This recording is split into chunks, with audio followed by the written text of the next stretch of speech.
नमस्कार मित्रों, संत महात्म्य चैनल पर पुनः आपका स्वागत है। श्री गुरु चरित्र के आरंभिक 12 अध्याय हमारे इस चैनल पर अपलोडेड हैं।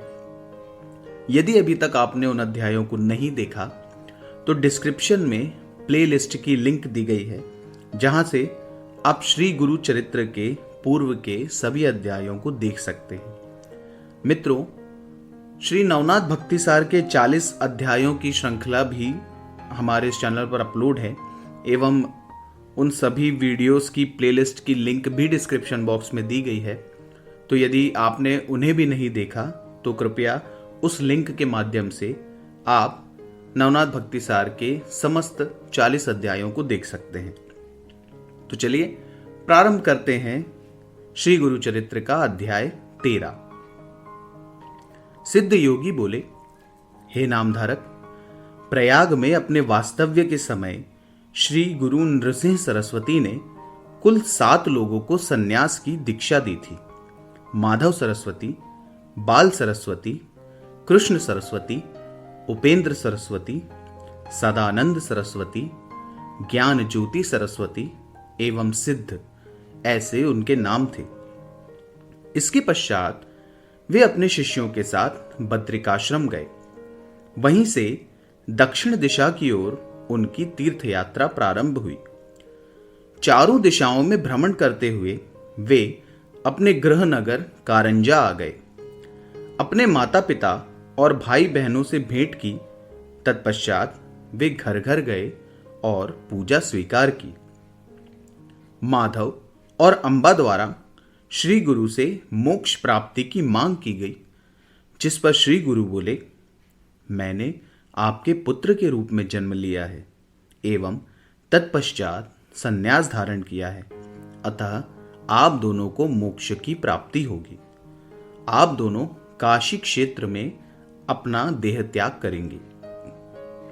श्री गुरु के यह वचन सुनकर उनके माता पिता कृतकृत्य हो गए थे। श्री गुरु की रत्नाई नामक एक बहन थी। उन्होंने सन्यास लेने की इच्छा व्यक्त की।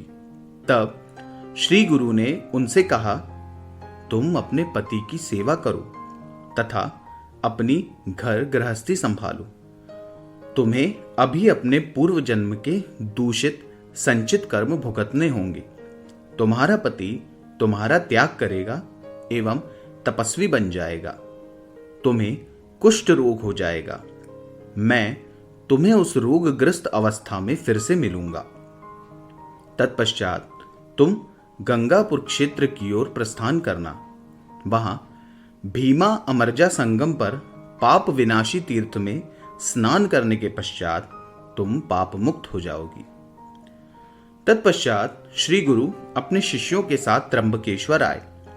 उन्होंने अपने शिष्यों को उस क्षेत्र के महात्म्य का वर्णन करते हुए कहा, पूर्व काल में इस स्थान पर गौतम ऋषि सहित अनेक संत तपस्या कर रहे थे। एक बार कुछ ऋषियों के मन में यह विचार आया कि गंगा यदि भूलोक पर आ जाए तो इससे सामान्य जनों को अत्यधिक लाभ होगा। उन्होंने एक मायावी गाय का निर्माण किया। वह गाय गौतम ऋषि के खेत में घुसकर धान की फसल चरने लगी। गाय को दूर भगाने के लिए गौतम ऋषि ने अपनी दर्भ से बनी छड़ी उसकी ओर फेंकी। अन्य ऋषियों की माया शक्ति से वह गाय अस्त्र में परिवर्तित हो गई। दर्भ की छड़ी लगने से उस गाय की वहीं मृत्यु हो गई। इस गौहत्या के पाप का प्रायश्चित करने के लिए ऋषियों द्वारा गौतम ऋषि को गंगा को भूलोक में प्रकट कर उसके जल में स्नान करने हेतु कहा गया। गौतम ऋषि ने तपस्या से शिव को प्रसन्न किया एवं मनुष्यों के पापों की शुद्धि के लिए मां गंगा को त्र्यंबक क्षेत्र में प्रकट करने हेतु याचना की। तब महादेव द्वारा मां गंगा को आंशिक रूप से धरती पर अवतरित कराया गया। गौतम ऋषि के तपस्या के फलस्वरूप मां गंगा के धरती पर अवतरण के कारण ही उनका नाम गौतम ऋषि के नाम पर गौतमी पड़ा। इसके पश्चात श्री गुरु गौतमी नदी के निकट के तीर्थ स्थलों का भ्रमण करते हुए मंजरिका गांव पधारे। माधवारण्य नामक एक भक्त नियमित रूप से उनकी मानस पूजा करता था।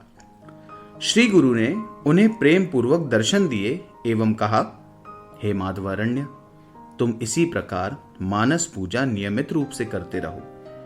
तुम्हें भगवान दत्तात्रेय के प्रत्यक्ष दर्शन होंगे एवं तुम्हें सद्गति स्वरूप ब्रह्मलोक की प्राप्ति होगी। इस प्रकार श्री गुरु ने माधवारण्य को आशीर्वाद दिया। तत्पश्चात श्री गुरु वासर ब्रह्मोश्वर नामक स्थान पर आए। वहां श्री गुरु ने शिष्यों के साथ नदी में स्नान किया। उसी समय पेट में असहनीय दर्द से पीड़ित एक ब्राह्मण नदी के किनारे पर आया एवं दर्द के कारण वहीं भूमि पर लोटने लगा। उसकी अन्न से जैसे शत्रुता ही थी। वह केवल फलाहार ही करता था। यदि वह 1 माह या पाक्षिक रूप से भी अन्न का सेवन करे तब भी उसे असहनीय पेट दर्द होता था। त्योहार होने के कारण 1 दिवस पूर्व ही उसने मिष्ठान्न का सेवन किया था, जिस कारण उसे पेट में असहनीय पीड़ा हो रही थी। अब प्राण त्याग किए बिना इस प्राणांतक व्याधि से छुटकारा नहीं मिलेगा, ऐसा सोचकर उसने अपने पेट पर एक भारी पत्थर बांधा और दुखी मन से शिव नाम का जाप करते हुए नदी में प्रवेश कर गया। श्री गुरु को उसकी असहनीय पीड़ा का अनुभव हुआ। तब श्री गुरु ने उसे बुलाया एवं आत्महत्या करने से भी रोका। श्री गुरु ने उस ब्राह्मण को आश्वस्त करते हुए कहा, मेरे पास एक औषधि है, अब आपका दर्द दूर हो गया ऐसा समझिए। उस समय सायम देव नामक एक ब्राह्मण ग्राम प्रधान श्री गुरु के दर्शन करने हेतु आए थे। श्री गुरु ने उनके गोत्र, मूल, गांव इत्यादि के बारे में पूछा और कहा, सायन देव, यह ब्राह्मण पेट दर्द से बीमार है। इसे अपने घर ले जाओ और उड़द के वड़े एवं दुग्ध मिश्रित पकवान का भोजन करवाओ। इस पर सायन देव ने कहा, हे प्रभु, यदि मेरे घर का भोजन ग्रहण कर यह ब्राह्मण मृत्यु को प्राप्त हो गया तो अकारण ही मुझ पर ब्रह्म हत्या का पाप चढ़ जाएगा। इस पर श्री गुरु ने उससे कहा, तुम अकारण ही संदेह मत करो, मैंने जैसा कहा तुम वैसा करो। तब सायन देव ने कहा, हे स्वामी, इस ब्राह्मण के साथ आप सभी मेरे घर पर भोजन करके मुझे उपकृत करें। श्री गुरु द्वारा सहमति प्रदान करते ही सायन देव प्रसन्नता से अपने घर की ओर निकल पड़ा। स्नान और संध्या इत्यादि नित्य कर्मों से निवृत्त होने के पश्चात श्री गुरु अपने शिष्यों तथा उस पीड़ाग्रस्त ब्राह्मण को लेकर सायन देव के घर गए। सायन देव और उनकी पत्नी जाखाई ने उनकी पूजा की।